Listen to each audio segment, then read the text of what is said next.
โอเคสวัสดีวันนี้เราจะมาเบิ่งวิธีการ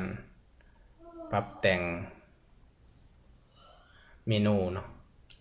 สำหรับรอบราวเมนูมันจะเป็นเมนูอยู่นี่แหละมันเรียนกันลงมาเป็นว่ารอบราวเมนูเดี๋ยวจะปิดตัวนี้ไว้ก่อนแล้วก็มาเบิ่ง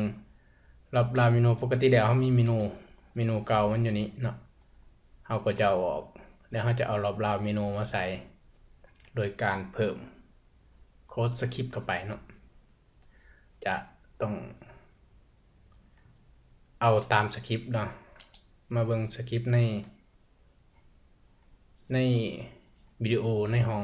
คัสโดมเขาจะเอาสคริปต์ลงไปในหันให้นักศึกษาทุกองค์เลยก็เปียวแล้วก็เฮ็ดตามเนาะจะมีสคริปต์ตัวนี้เนาะสำหรับเฮ็ดเมนูตัวนี้ก็คือซื้อเมนูว่าเขาจะใช้ซื้อหยังเนาะซื้อเมนู1เมนู2ไปตัวนี้มันลิงก์เขาจะเอาลิงก์ใส่หยังเนาะสมมติตัวนี้ถ้ามิดเราก็ใส่ทำมิดลองเบิ่งอันนี้ซื้อเมนูเนาะ copy ไป copy โค้ดตัวนี้อยู่ในกลุ่มเด้ออยู่ในกล่องวิดีโอเนี่ยเอากด add column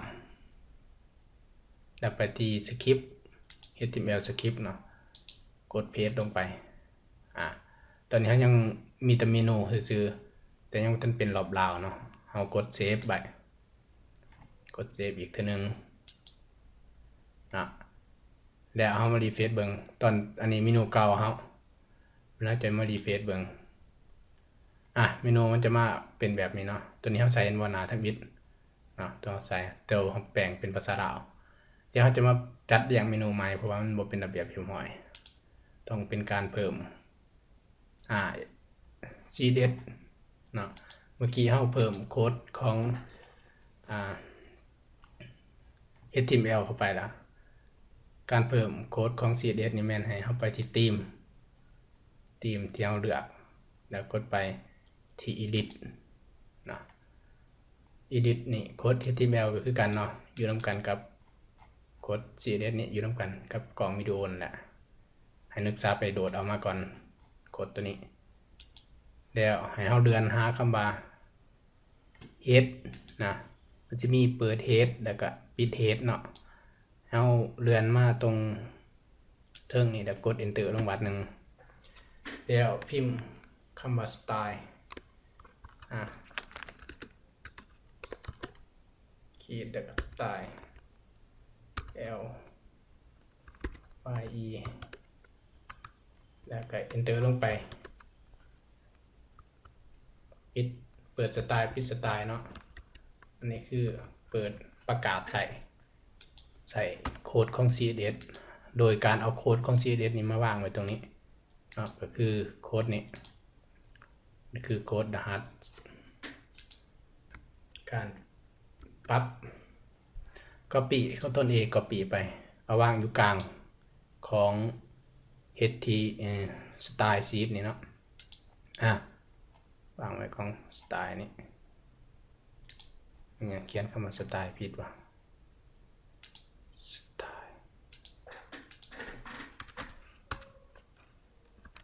ตายงั้นอีกเดียวเพราะว่ามันบ่แสดงผล css มันจะเป็นแบบนี้สไตล์เนาะเขียนผิดสไตล์ style แล้วกดเซฟหลังจากนั้นให้เฮาไปเบิ่งเมนูเฮามันจะเป็นรอบราวเมนูบ่กด refresh บัดนึงมาแล้วอันนี้คือเมนูเฮาเห็นบ่อันนี้คือดรอปราวเมนูถ้าอยากเปลี่ยนชื่อเมนู1เมนู2เมนู3นี่ก็สามารถเปลี่ยนได้เนาะโดยการเข้าไปที่layout แล้วก็มาที่ html javascript นี้อยู่นี่เนาะเมนู1เมนู2เมนู3อันนี้คือเมนูที่เราเฮ็ดตัวพิมพ์เป็นภาษาลาวส่วนลิงก์ hdef นี่เป็นลิงก์สมมุติว่าหน้าทำอิฐนี่ หน้าทวิตนี้เขาจะใช้กดหน้าทวิตปุ๊บให้มันไป Facebook เนาะสมมติว่าเขาใส่ของสี่เหลี่ยมแล้วเบอร์ไวเว็บ .facebook facebook.com อันนี้คือลิงก์มันจะแลนไปหาFacebook สมมติว่าตัวนี้ไป YouTube เบอร์ไวเว็บyoutube.com เนาะอันนี้คือกดไปแล้วมันจะไป YouTube ถ้าสมมติว่าเราอยากให้ลิงก์อยู่ในกับบล็อกของเราเองเราก็ copy โฟลด์ลิงก์ของโฟลด์ทำมาใส่ลองเซฟเบิ่งเซฟแล้วก็เซฟตัวนี้อีกวันหนึ่งดีเฟซนะมาบ่คือเห็นนี่เห็นว่า YouTube ซึ่งว่ากดใส่ YouTube นี่มันก็จะแลนมาหา YouTube มันอยู่ในภายในบล็อกเลยว่าทำอิท Facebook ทำอิทมันก็อันนี้คือน่าจะเป็นเกี่ยวกับลิงก์เนาะลิงก์เขาพิมพ์บ่ถูกต้องก๊อปเป็นจากของเมนูจริงเลยต้องมี HTTP นำเพราะว่าเราบ่ได้ใช้ HTTP มันเป็นลิงก์จากภายนอกเลยเราต้องใช้ HTTP นำ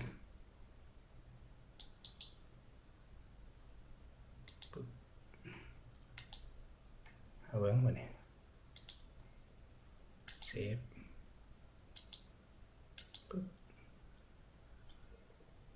ทำอิทเห็นบ่มันจะลิงก์มา Facebook YouTube คือกันเราต้องไปใช้ HTTP ให้มันเราต้องใส่ YouTube HTTP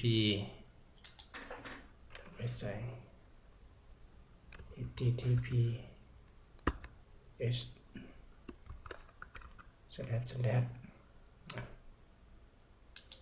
slash อีกวันหนึ่งกดเซฟdeface มีกดไป YouTube ก็จะแลนมา YouTube อันนี้คือการเพิ่มลิงก์เพิ่มดรอปดาวน์ลิสต์สมมุติว่าเมนูซุมนี้เราอยากไปเปลี่ยนเอาก็ไปเปลี่ยนเอาหลายเนาะต่อไปแก้ไขยังได้เบิดมีแต่ว่าให้เราเบิ่งตามวิดีโอตัวใดบ่เข้าใจแล้วก็เบิ่งกลับคืนอีกแต่โค้ดตัวเรามีอยู่ในนี้แม่นเบิ่งอยู่ในห้องเรียนของ Classroom เฮาเด้อเดี๋ยวจะโพสต์ลงในกล่องนั่นแหละเซฟโอเคเนาะก็ให้นักศึกษาไปเฮ็ดตามเบิ่งสำหรับการสร้างดรอปดาวน์ลิสต์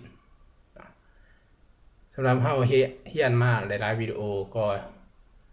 ถือว่าพอสมควรเนาะถือว่าเฮ็ดได้พอสมควรถ้าสมมุติว่าเราอยากเพิ่มหยังเข้าไปเราก็เพิ่มถ้าสมมุติว่าอยากเพิ่มทั้งข้างอยู่ในนี้แม่นเพิ่มส่วนของไซด์บาร์ตัวนี้แม่นเพิ่มจากนี้แอดเข้าไปเนาะมันจะมีได้ปลั๊กอินได้ฟังก์ชันให้เราเฮ็ดใช้ดูปินแล้วก็ตัวนี้แม่นการเปลี่ยนไอคอนตัวนี้ไอคอนอยู่วันนี้เนาะสมมุติว่าเราอยากเปลี่ยนเป็นไอคอนของเราเองไอคอนอยู่เราก็กดเบราว์ไปไอคอนนี้ต้องเป็นไฟล์ที่เป็น .icon เนาะโมเมนต์ .jpg .png อะไรต้องเป็น .icon ต้องไปแปลงไฟล์เป็น .icon ก่อนเซฟเห็นว่าจะเป็นไอคอนแบบนี้แล้วก็เซฟอีกวันหนึ่ง